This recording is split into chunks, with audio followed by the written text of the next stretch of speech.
like 50% of your assets. Not just that, it also depends on the amount of money that you're gonna pay all your lawyers. And one thing I heard about Donald Trump. Sorry, Vicky. Yeah. Sorry, Vicky. Can I also add that? Yeah. If you sue, say for example, husband or wife, you sue your spouse, to say for adultery. If you bring in that third party, if you know who that adulteress or adulterer, just against that alleged adulteress or adulterer, damages in the sense that you ask for money, compensation, because that bastard or person has caused the breakdown of marriage. Okay, so you can sue someone when you're wrongdoing, for your own wrongdoing as well. All right. No. You can sue the other person for breaking down the marriage. I see. Okay. So, we often heard about Donald Trump always mention about prenuptial agreements, and he also always advised everyone to get prenuptial agreements done to save on suffering and divisions of asset later. Can we in Malaysia have the same thing, the prenuptial agreement, before the marriage, and what about after the marriage? Is there a way? My answer. Hmm? Is there a way? Sorry. Is there a way? Is there any ways for the parties to contract out Malaysian family law on divisions of assets, prenuptial agreements? Okay, so assuming that I'm married to Miss J. Jamie, yeah, Jamie. Okay. So prior to me marrying Miss J, both of us and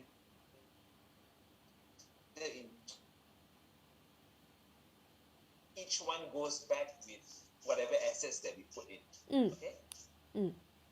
Nothing to stop us from entering into the contract. Now, in the event if Miss J and I decide to dissolve the marriage, that contract itself is not like how civil contract is like, where we say, oh, there's this contract, etc., there's breach, etc., and parties can rely on those terms. When it comes to family law, that contract itself merely or solely shows the intention of the parties, i.e. myself and Ms. J at that point in time. But ultimately, it really comes down to the judge inside. So it's a yes and a no kind of situation, because if you have a prenup, it just shows back then when we got married, what is our state of mind. But it's a no, because you cannot just say, oh, because we agreed on this, therefore I want to lie and I want to execute this contract. It cannot work. I see. Okay, so a prenup doesn't work 100%. Can I say that? It's correct. It cannot work like how everyone thinks of UK and US. Okay, all right. So yeah, does this division of asset also involve sharing in the shares in my name in a company? For example, like you mentioned earlier on. So we set up a company together. Let's say, there's Alfred and Vicky Sundaram Berhad. We set up a company together, and then that something happens and we have to say bye-bye to each other. So if so, can someone hold on trust on behalf of me? So the shares, do I have to give 50% to him, or do he have to give 50% of his shares to me? No. Okay. No, not at all. Okay.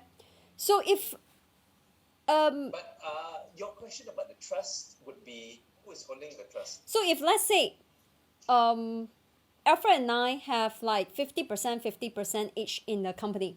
So when we talk about distributing asset, allocation asset, probably he have to give 50% to me, right? So if he doesn't want to give 50% to me, can he use other people's name? This is quite sneaky. Can I use other people's name as a trust to hold on behalf of this shares, and then after he divorced, and then he transfer it back to himself?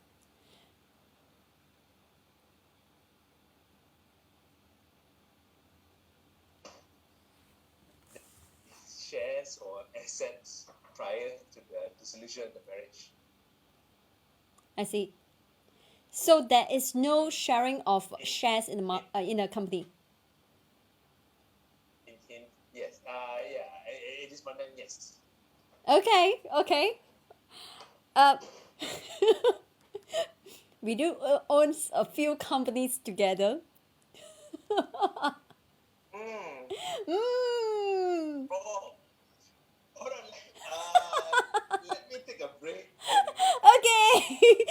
my friend right now. Hello? Who Okay. is your friend first? I always wanted to ask you these questions, when Also true. Good point. yeah, Yes. yeah, good point, right? Who knows you first? Mm.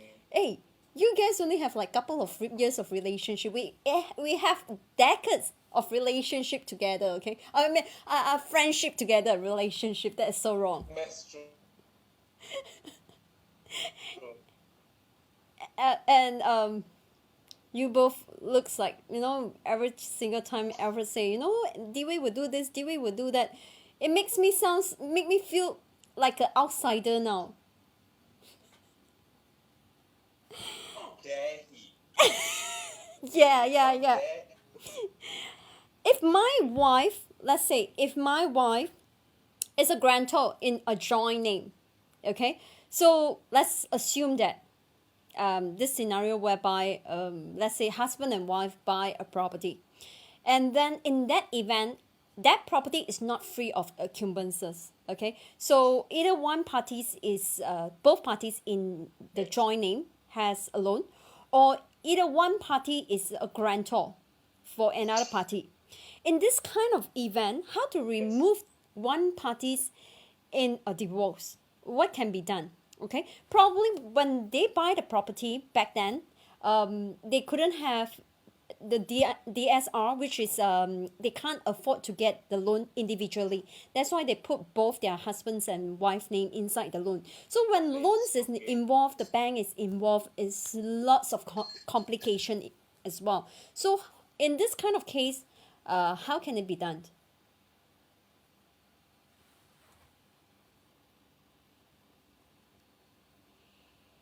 that for this particular loan, it's going to be both names, right? Both Ownership names. and loan. Yes. How to remove one And party's out? comes out the bank, because at the end of the day, if either husband or wife wants divorce and then you say that this particular property, number one, they can of course they will say that let's sell off the property proceeds, share half. Okay.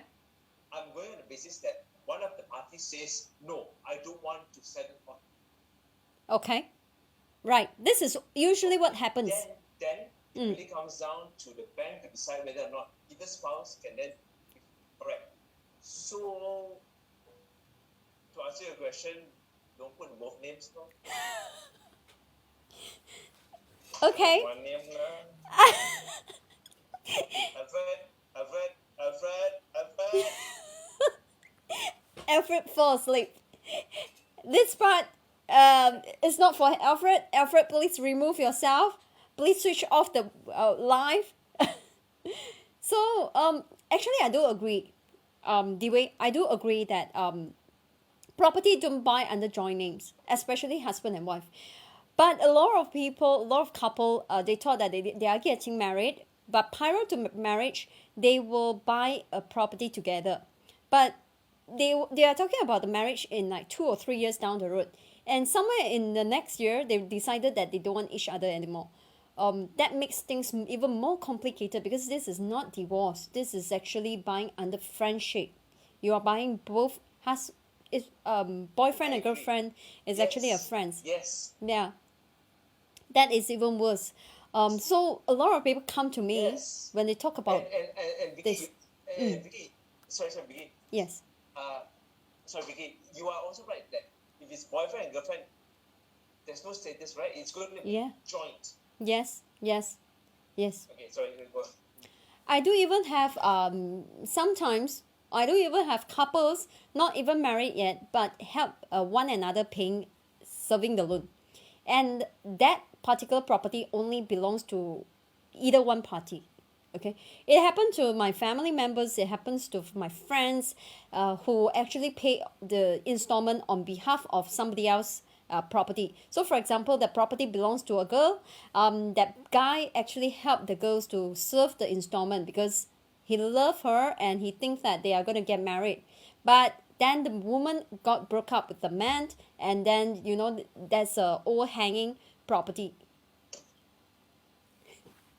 So there are cases like that as well. So I do agree with you. Buying property under one party's name will be sufficient. Don't make things even more complicated because you won't know what it's gonna be like in the future. Okay, yep. So Dewey, thank you so much. That's all my questions. I know I've been really, really, really pain in the ass. I really, really, really. No. Thank you so much for being with me today. For this Ask Vicky How talks. Thanks, Vicky. Thank you so Me as much, well. and I hope all of you enjoyed tonight, and you learned something new today. And thank you so much, and we will see you next week. Bye bye.